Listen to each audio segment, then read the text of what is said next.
इस घटना में जीजा ने ही अपनी साली पे दुष्कर्म किया है।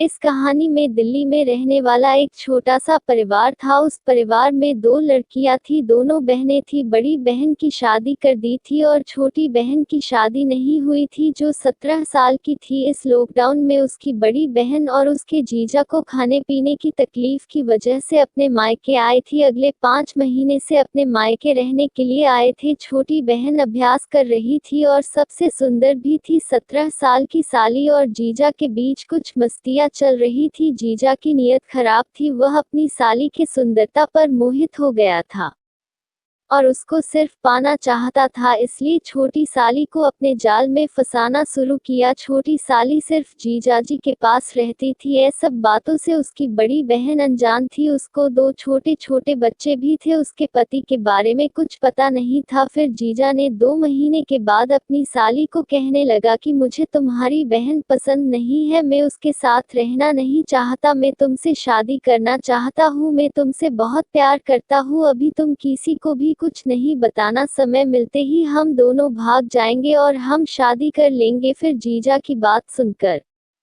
जीजा और साली के बीच एक चौंकाने वाली प्रेम कहानी।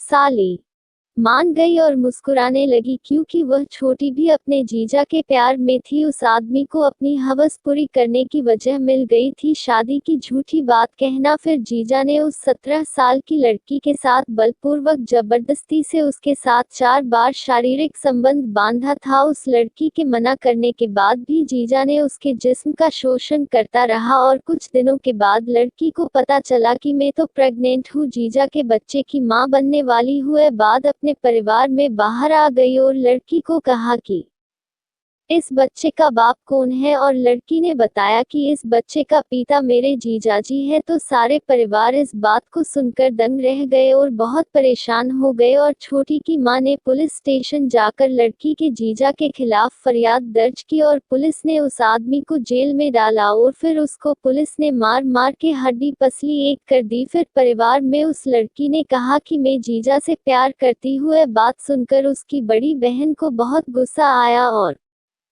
छोटी को जोर जोर से मारने लगी और फिर उसके पिता को लगा कि इससे तो मेरी दोनों बिटिया का जीवन खराब हो जाएगा, दोनों की जिंदगी बर्बाद हो जाएगी और हमारी इज्जत भी जाएगी। सोचा कि अब दोनों की शादी करनी होगी। फिर पिता ने पुलिस स्टेशन जाकर अपनी फरियाद वापस ली और पुलिस को कहा कि हम उस दोनों की शादी करना चाहते हैं। पुलिस को सब बात बताई और मनाया और पुलिस अपनी कार्यवाही बंद की और दोनों की शादी करवाई। फिर दोनों की शादी करने के बाद तीनों को अपने घर वापस भेज दिया।